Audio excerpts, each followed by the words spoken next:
Telecom company Bharti Airtel, Vodafone Idea और रिलायंस जियो के लिए स्पेक्ट्रम नीलामी 1 मार्च 2021 से शुरू होने वाला है। भारतीय टेलीकॉम कंपनियां अपने 4G सर्विसेज को बेहतर बनाने और 5G सर्विसेज को लॉन्च करने के लिए स्पेक्ट्रम नीलामी का जोर शोर से इंतजार कर रहे हैं। बता दें कि इस स्पेक्ट्रम नीलामी में 700 megahertz, 800 megahertz, 900 megahertz, 1800 megahertz, 2100 megahertz, 2300 megahertz और 2500 मेगाहर्ट्ज स्पेक्ट्रम की नीलामी होगी। आइए अब हम आपको विस्तार में बताते हैं कि कौन कौन से स्पेक्ट्रम किन किन टेक्नोलॉजियों के लिए यूज किया जा सकता है। सबसे पहले बात करते हैं 700 मेगाहर्ट्ज बैंड की। बता दें कि पिछले स्पेक्ट्रम नीलामी में टेलीकॉम कंपनियों ने 700 मेगाहर्ट्ज बैंड में कोई भी रुचि नहीं दिखाई थी, क्योंकि इसका बेस प्राइस यानी कि आधार मूल्य काफी ज्यादा रखा गया था। हालांकि इस बार टेलीकॉम कंपनियां 5G सर्विसेज के लॉन्च के लिए 700 मेगाहर्ट्ज बैंड को खरीद सकते हैं, क्योंकि 700 मेगाहर्ट्ज बैंड को 5G लॉन्च के लिए कारगर माना जाता है। अब बात करते हैं 800 मेगाहर्ट्ज बैंड की। रिलायंस जियो को 800 मेगाहर्ट्ज बैंड में अधिकांश स्पेक्ट्रम प्राप्त है।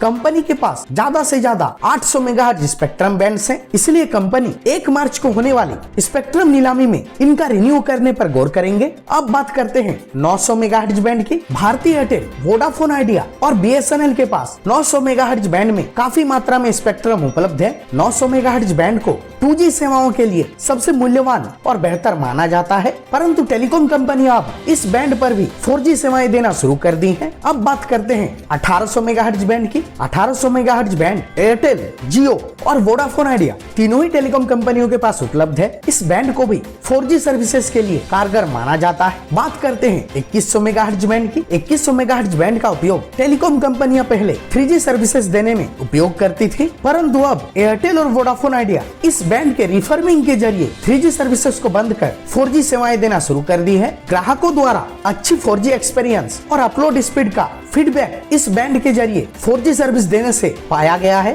बात करते हैं 2300 मेगाहर्ट्ज बैंड की। वोडाफोन आइडिया, भारती एयरटेल और रिलायंस जियो तीनों ही कंपनियों के पास यह स्पेक्ट्रम बैंड मौजूद है। इस बैंड का भी उपयोग टेलीकॉम कंपनियां 4G सेवाएं देने के लिए करती हैं। बात करते हैं 2500 मेगाहर्ट्ज बैंड की। वोडाफोन आइडिया एकमात्र टेलीकॉम कंपनी है जिसके पास 2500 मेगाहर्ट्ज बैंड में स्पेक्ट्रम उपलब्ध है। इस स्पेक्ट्रम बैंड के जरिए हाई बैंडविड्थ के साथ 4G सर्विसेज उपलब्ध कराया जाता है। ये तो थी सातों स्पेक्ट्रम बैंड जिनकी नीलामी 2021 में होने वाले स्पेक्ट्रम नीलामी में होगी। बहरहाल अब हम ग्राहकों के लिए आगे यह देखना दिलचस्प होगा कि भारत की टेलीकॉम कंपनियां रिलायंस जियो, भारती एयरटेल और वोडाफोन आइडिया कितनी मात्रा में कौन कौन से स्पेक्ट्रम बैंड्स की खरीदारी करते हैं। टेलीकॉम न्यूज की रिपोर्ट।